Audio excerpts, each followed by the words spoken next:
Hi friends అందరికీ ఇవాల్టి వీడియోలో నేను ఇక్కడ చూస్తున్నారుగా ఈ లాంగ్ ఫ్రాక్ కటింగ్ అయితే చూపించబోతున్నాను.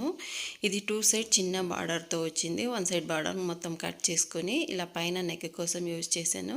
మిగతా ఫ్యాబ్రిక్తో కటింగ్ ఎలా చేసుకున్నాను అనేది చూపిస్తున్నాను. చూడండి, ఇది కటింగ్ కోసం లైనింగ్ క్లాత్ 3.5 మీటర్ తీసుకున్నాను. మెయిన్ ఫ్యాబ్రిక్ 4.5 మీటర్ తీసుకున్నాను. ఇది చూడండి, 2 సైడ్ ఇలా చిన్న బార్డర్ అయితే వచ్చింది. ఫుల్ హ్యాండ్స్తో ఎలా కటింగ్ చేసుకోవచ్చో ఇప్పుడు చూద్దాము. ఈ ఫుల్ ఫ్రాక్ లెంత్ వచ్చేసి 52 ఇంచెస్కి అయితే కటింగ్ చేస్తున్నాను. అయితే ఇక్కడ బాడీ పార్ట్ కోసం నేను 14 ఇంచెస్ తీసుకున్నాను. 14 ఇంచెస్కి ఇలా 2 పీసెస్ కట్ చేసుకున్నాను. ఫ్రంట్కి ఒకటి, బ్యాక్ ఒకటి. ఫోల్డింగ్ మన వైపు ఉండేలాగా, ఓపెన్ మనకు ఆపోజిట్ వైపు ఉండేలాగా ఇలా వేసుకొని షోల్డర్ కోసం నేను 5.5 ఇంచెస్ తీసుకున్నాను. నెక్ విడత 2.2 ఇంచెస్. ఇక్కడ హామ్ హోల్ డౌన్ కోసం 6 ఇంచెస్కి అయితే డౌన్ తీసుకుంటున్నాను. ఇలా 6 ఇంచెస్కి ఒక మార్క్ పెట్టుకొని ఇప్పుడు ఎల్ స్కేల్తో ఇలా హామ్ హోల్ రౌండ్ కోసం షేప్స్ అయితే మార్క్ చేసుకోండి. ఇది 15 ఇంచెస్ పాపకైతే నేను స్టిచ్చింగ్ చేస్తున్నాను. ఇప్పుడు ఫ్రంట్ నెక్ డౌన్ కూడా 6 ఇంచెస్కి అయితే మార్క్ చేసుకుంటున్నాను. ఇది బ్యాక్ సైడ్ కొద్దిగా బ్రాడ్గానే ఉంటుంది, డీప్ నెక్కే.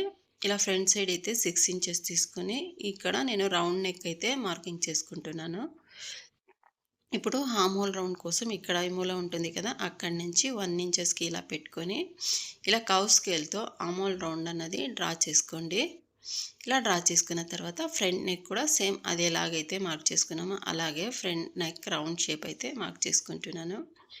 ఇప్పుడు చెస్ట్ లూజు ఇక్కడైతే 37 ఇంచెస్ చెస్ట్ లూజు. 37 ఇంచెస్ని 4th పార్ట్గా తీసుకొని వచ్చిన 1 పార్ట్ మార్క్ అయితే ఇలా వేసుకొని ఎక్స్ట్రా స్టిచ్చెస్ కోసం ఒక 1.5 ఇంచెస్ అయితే తీసుకున్నాను. ఇలా మార్క్ చేసుకుంటున్నాను.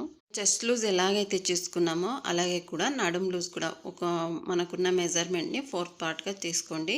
ఈ డ్రెస్ మెజర్మెంట్ వచ్చేసి నడుం లూజు 32 ఇంచెస్ని 4th పార్ట్గా తీసుకుని ఇలా మార్కింగ్ చేసుకుని ఎక్స్ట్రా ఒక 2 ఇంచెస్ అలా తీసుకుని ఇలా మార్కింగ్ చేసుకోండి. ఇప్పుడైతే నెక్ రౌండ్ ఉండేది కదా, అక్కడ ఇలా ఒక చిన్న కట్స్ పెట్టుకోండి. ఇప్పుడు కింద వైపున నడుం దగ్గర మనం జాయింట్ చేసుకుంటాం కదా, ఇలా క్రాస్గా కొద్దిగా తీసుకోండి. కటింగ్ లేస్గా ఇలా తీసుకున్నామంటే మనకు స్టిచ్చింగ్ చేసినప్పుడు సైడ్లో ఊగుతూ ఉంటుంది కదా, అలాంటి ప్రాబ్లం రావు. ఇప్పుడు ఫ్రంట్ పార్ట్ నెక్ ఉంటుంది కదా, ఆ నెక్ని ఇలా కటింగ్ చేసుకోండి. ఇలా కటింగ్ చేసుకున్న తర్వాత ఇప్పుడు హామ్ హోల్ రౌండ్ మన మార్కింగ్ ఎలాగైతే ఉందో అలాగే కట్ చేసుకొని ఇప్పుడు బ్యాక్ నెక్ అయితే మార్కింగ్ చేసుకుందాము. నెక్ విడత మనం 2.2 పెట్టుకున్నాం కదా, అంతే వెడల్పుతో లెంత్ వచ్చేసి 8 ఇంచెస్ తీసుకుంటున్నాను. ఇది బ్యాక్ సైడ్ డీప్ నెక్ అన్నాను కదా, ఈ డౌన్ వచ్చేసి 8 ఇంచెస్కి ఇలా మార్కింగ్ చేసుకొని ఇది కూడా రౌండ్ షేప్ అయితే మార్కింగ్ చేసుకోండి. మనకు ఎంత బ్రాడ్ అయితే కావాలో అంత బ్రాడ్ పెట్టుకోండి. ఈ మెజర్మెంటు అమ్మాయి హైట్ తక్కువ ఉంది, పర్సనాలిటీ కూడా సన్నగానే ఉంటుంది. వెడల్పు తీసుకుంటే మనకు షోల్డర్ డ్రాప్ అవుతాయి. అలా కాకుండా మనం 2.2 పెట్టుకున్నాం కదా, ఆ లోపల వచ్చేటట్టు ఇలా మార్క్ చేసుకోండి. ఇప్పుడు నేను లైనింగ్ ఎలాగైతే తీసుకున్నానో అలాగే 2 పీసెస్ మెయిన్ ఫ్యాబ్రిక్ కూడా తీసుకున్నాను.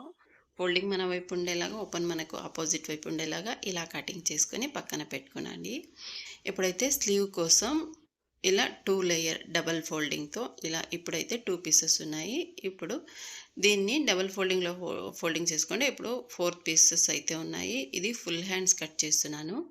స్లీవ్ లెంత్ వచ్చేసి 22 ఇంచెస్కి ఇలా 4 మడతల్లో ఫోల్డింగ్ చేసుకొని ఇలా 22 ఇంచెస్ లెంత్కి అయితే ఇలా మెజర్ చేసుకొని పై వైపున మార్కింగ్ చేసుకోండి. ఇలా మార్కింగ్ చేసుకున్న తర్వాత ఈ బ్లౌజ్ హామ్ హోల్ లూజ్ వచ్చేసి 15.5 inches. Arm whole round blouse 15.5 inches. ఇలా మనం 22 ఇంచెస్కి మార్క్ పెట్టుకున్నాం కదా, అక్కడికి ఒక లైన్ వేసుకొని అక్కడి నుంచి 3.5 ఇంచెస్ డౌన్కి ఇలా మార్క్ పెట్టుకొని స్ట్రైట్గా ఒక లైన్ అన్నది మార్కింగ్ చేసుకోండి. ఇప్పుడు హ్యాండ్ లూజ్ ఎంతైతే కావాలో అంతకి ఇక్కడైతే 6 ఇంచెస్ హ్యాండ్ లూజ్, ఒక 1.5 ఇంచ్ ఎక్స్ట్రా తీసుకోండి. ఇక్కడ నేను మార్కింగ్ చేస్తున్న హామ్ హోల్ రౌండ్ లూజ్ 15.5 ఇంచెస్ ఉంది. 15.5 ఇంచెస్ని సగం చేసుకొని ఇలా ఒక మార్క్ పెట్టుకొని ఇలా కర్వ్ స్కేల్ తీసుకుంటూ ఇలా కర్వ్గా మార్క్ చేసుకున్నామంటే ఇది డబల్ ఫోల్డింగ్లో ఉంది కదా, మనం 7.7 ఇంచెస్ పెట్టుకున్నామంటే మనకు రౌండ్ డబల్ ఫోల్డింగ్లో రౌండ్ పైన 15.5 ఇంచెస్ కరెక్ట్గా వస్తుంది. ఇలా మెజర్ చేసుకొని కరెక్ట్గా వచ్చిన పాయింట్ దగ్గరికి ఇలా ఒక డాట్ పెట్టుకొని హ్యాండ్ లూజ్ ఎంతైతే ఉందో అలాగా కరువు స్కేల్ ఉంటుంది హ్యాండ్ కటింగ్ కోసం. ఇలా పెట్టుకొని మనకు లూజ్ ఎంతైతే కావాలో ఫస్ట్ది వచ్చేసి కరెక్ట్ లూజు, సెకండ్ వచ్చేసి ఎక్స్ట్రా స్టిచెస్ కోసం ఇలా పెట్టుకొని మార్క్ చేసుకొని, ఈ మార్కింగ్ ఎలాగైతే ఉంటుందో దాన్ని బేస్ చేసుకొని కటింగ్ చేసుకోండి. హ్యాండ్కి అయితే చిన్న లైనింగ్ అయితే యూజ్ చేస్తున్నాను. ఫుల్ హ్యాండ్ మొత్తం లైనింగ్ అయితే యూజ్ చేయట్లేదు. పై వైపున కొద్దిగా ఒక 4 ఇంచెస్ అయితే లైనింగ్ ఫ్యాబ్రిక్ అనేది యూజ్ చేస్తున్నాను. స్టిచ్చెస్ గట్టిగా ఉండడానికి అయితే అక్కడ లైనింగ్ వేసుకుంటున్నాను.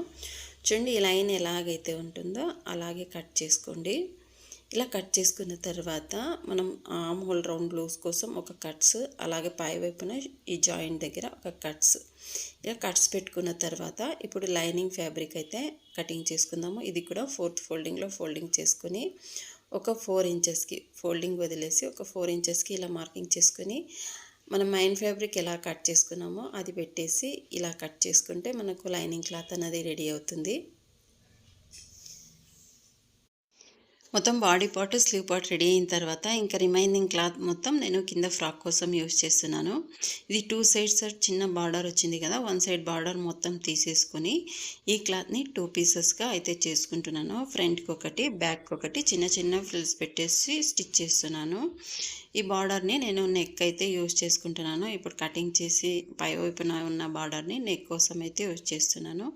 ఇలా 2 పీసెస్గా కట్ చేసి పెట్టుకున్నాను. లైనింగ్ క్లాత్ కూడా 2 పీసెస్గా కట్ చేసుకున్నాను.